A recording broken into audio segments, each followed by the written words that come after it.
Peace to you all. My name is Saba Ahmed. I'm a law student at American University. I am here to ask you a simple question. I know that we portray Islam and all Muslims as that, but there's 1.8 billion Muslim followers of Islam. We have 8 million plus Muslim Americans in this country, and I don't see them represented here. But my question is, how can we fight an ideological war with weapons? How can we ever end this war? The jihadist ideology that you talk about, it's an ideology. How can you ever win this thing if you don't address it ideologically? Frank?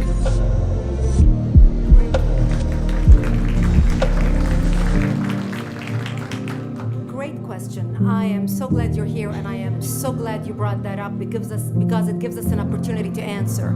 What I find so amazing is since the beginning of this panel, which we are here about Benghazi attack against our people, not one person mentioned Muslims.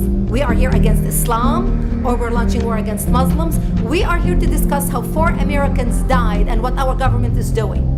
We were not here to bash Muslims. You were the one who brought up the issue about most Muslims, not us. And since you brought it up, allow me to elaborate with my answer. There are 1.2 billion Muslims in the world today. Of course, not all of them are radicals. The majority of them are peaceful people. The radicals are estimated to be between 15 to 25% according to all intelligence services around the world. That leaves 75% of them peaceful people.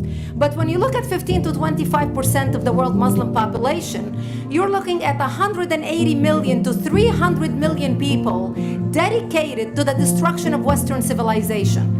That is as big of the United States. So why should we worry about the radicals, 15 to 25%? Because it is the radicals that kill. Because it is the radicals that behead and massacre. When you look throughout history, when you look at all the lessons of history, most Germans were peaceful. Yet the Nazis drove the agenda. And as a result, 60 million people died. Almost 14 million in concentration camps. 6 million were Jews. The peaceful majority were irrelevant. When you look at Russia, most Russians were peaceful as well. Yet the Russians were able to kill 20 million people. The peaceful majority were irrelevant. When you look at China, for example, most Chinese were peaceful as well. Yet the Chinese were able to kill 70 million people. The peaceful majority were irrelevant. When you look at Japan prior to World War II, most Japanese were peaceful as well. Yet Japan was able to butcher its way across Southeast Asia, killing 12 million people, mostly killed with bayonets and shovels. The peaceful majority were irrelevant. On September 11th in the United States, we had 2.3 million Arab Muslims living in the United States. It took 19 hijackers, 19 radicals to bring America down to its knees, destroy the World Trade Center, attack the Pentagon, and kill almost 3,000 Americans that day. The peaceful majority were irrelevant. So for all our powers of reasons and us talking about moderate and peaceful Muslims, I'm glad you're here. But where are the others speaking out? And since you are the only Muslim representative,